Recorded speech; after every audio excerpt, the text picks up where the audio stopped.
Hey guys, got a new video today. Gonna do a quick little walk around of my Jeep, go over some of the stuff that I've got on it. We'll start out here in the front. Got 42s with 17-inch bead locks from Dirty Wheel Life.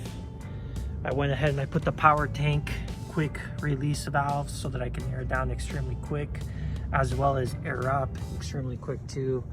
I'll show you guys how I do that. I'm not gonna actually do it, but show you guys how. Got some VKS weld on rock sliders. The front of my Jeep is a 3-link setup, and I had Bones Customs Creations out here in Oregon City, Oregon, actually fab that up for me. Got some 14-inch ORI struts on every corner of the Jeep. Obviously I have to cut everything out over here, get these towers welded in, some custom welding done onto the actual axles. I had Bones Customs do this part for me. Everything that takes welding I didn't do myself because I don't trust myself well enough. I'm not a great welder, but got Dana Ultimate 60s in the front and the rear. Got the PSC full hydro assist, and it's actually the big bore kit. You can see that massive steering box in there, but it's kind of the front over here. Got Fusion 4x4 2.5 ton steering. Here in the front, this stuff is actually pretty nuts. It's got memory so that if you like smash into a rock or something, it should kind of straighten itself out, apparently. I did manage to bend one of these forks though. Actually, I should say one of these, which was pretty nuts. You're kind of surprised about that. They had me send photos and explain like what happened. VKS pre-runner from bumper, factor 55. Here, Pro Link in the front. I got one in the back too. I'll show you guys. Warren Xeon 10S Platinum, pretty sick, wireless. You can control everything from inside the cab. Extremely nice winch. I started out with the rope style winch line, and it just doesn't work for the type of stuff that I do. I ended up snapping 2 of them. You know, it's extremely strong. Apparently it's stronger than the cable, but if you rub it against some rock or something, as soon as you get a little bit of a fray, you know, it's compromised. So plus I didn't like that you have to constantly pull it out and kind of take care of it, wash it, that type of crap. RIP Supercharger. This is an 07 Wrangler. So unfortunately it's got the 3.8 liter minivan engine. But RIP Supercharged. Dual ARB air compressor. That's pretty amazing, and it was my main compressor to air up my tires for a long time. 42s, it's kind of slow. It still is like the fastest or one of the fastest compressors on the market, but I went to power tank, which will air up my 42 in like seconds. You can literally watch it raise. S-Pod, Genesis, dual battery setup. This is extremely nice. Got the PSC reservoir over there for my hydro assist. Nice little blowout valve from RIP. Got the RIP coil packs as well. It's a pretty sick little 3.8 liter Mishimoto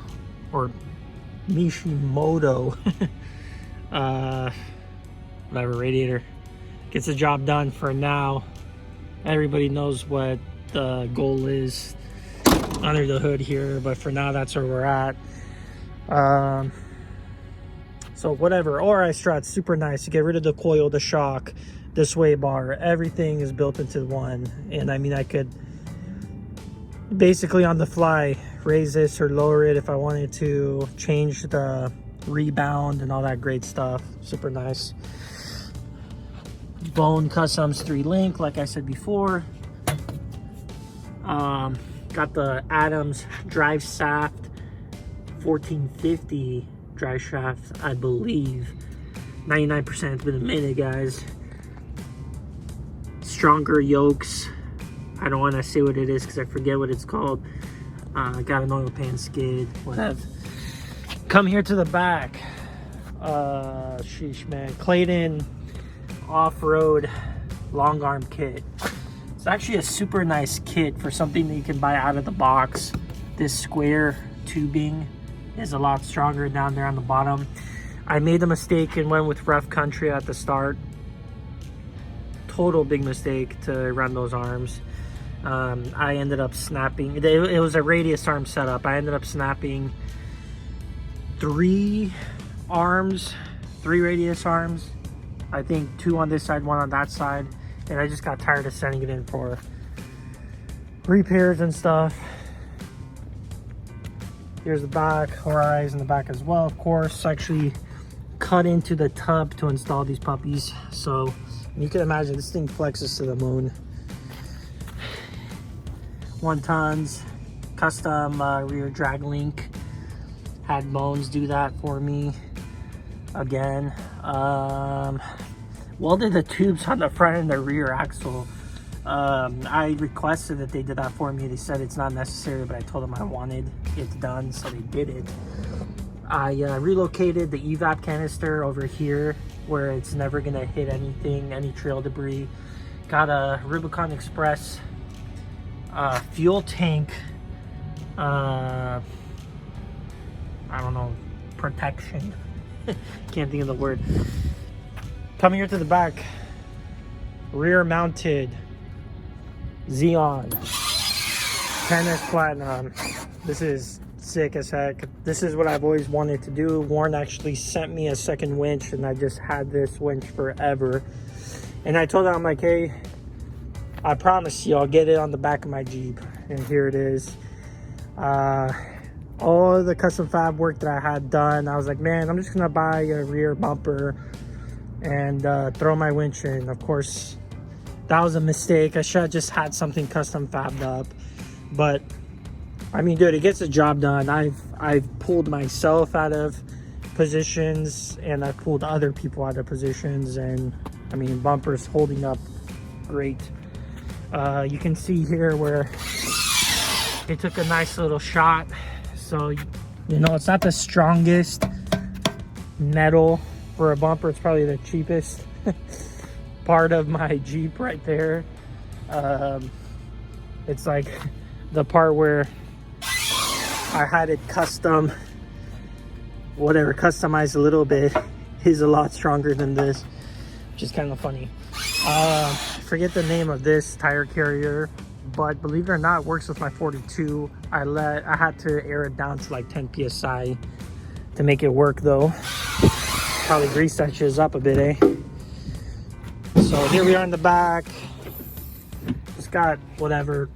This last snow season, all my crap is kind of mixed up, but straps, air up, whatever, this and that, tools, plugs for tires, jumper cables, extra radiator hoses, I mean extra PSC fluid.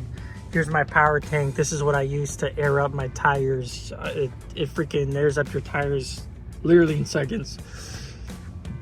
If you don't know what this is, you should YouTube it. Maybe I'll make a video showing you guys how it works. That's where I have the winch controller, just kind of jerry-rig that crap back there just to make it work for kicks. Extra belts, up down air kit, which is totally worthless on a Jeep that has 42s. Just extra stuff back here. Made this custom sub enclosure, which is pretty sick. I still got to go through the work of boxing this out again, but for now it is what it is. Got the back seats. We got bucket seats all around, 4 in the back. I don't know, forget what this bolt-on roll cage is called, but it works for now. Obviously the hope is to do a gen right, you know, full on weld cage. That will eventually happen. Got the front here again, bucket seats obviously, fire extinguisher here, got one in the back. Sick little entertainment center. Actually had the guys at, I think it was Stereo King, custom mold, take my dash piece and custom mold to make work with this, so that this will look, I mean, as factory as it's gonna look. Start this puppy up for you guys. Nice spot control, little boost gauge. Run my compressor off this. Front rear locker. Believe it or not, this is for my boost gauge. When I got this spot, I had nothing, so I was like, oh man, dude, let me wire something up. So that's what I did. Got these little lights here for kicks and giggles. I actually got a PA system too.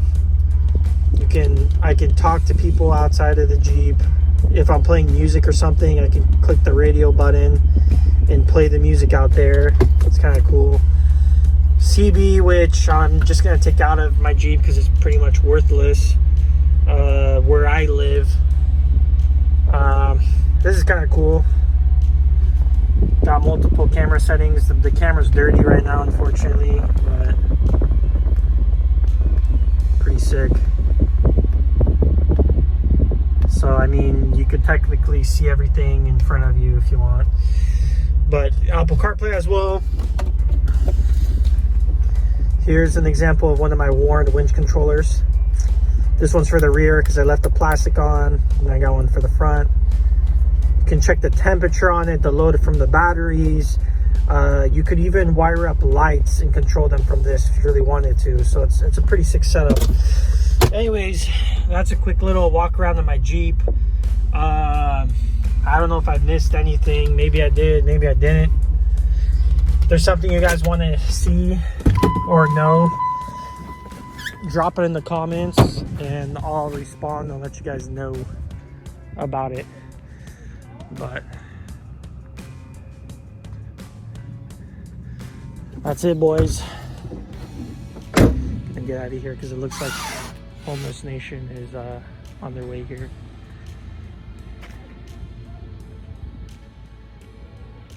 But here's the Jeep. The foundation is good. The heart is weak. In other words, I need a Hemi or an LS. I was convinced that I was gonna do an LS swap into this. Now the more I look at it, I really believe that I'm gonna go Hemi, specifically 6.4 liter.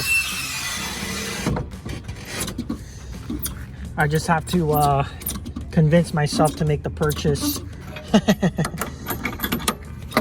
Because it seems like every time that I'm gonna pull the trigger, I decide to do something different. But for now, man, it sucks. I don't drive this puppy enough, but eventually I'll get back to driving it. So honestly, I do not drive this thing enough. The last time I drove this was for like the snowstorm. Whatever, did some recoveries, this and that. But since then, it just sat. Jump into it to go for a drive, and what do you know, I gotta bust out the battery tender. Literally, it's gotten to the point where I have to keep this thing on a charger.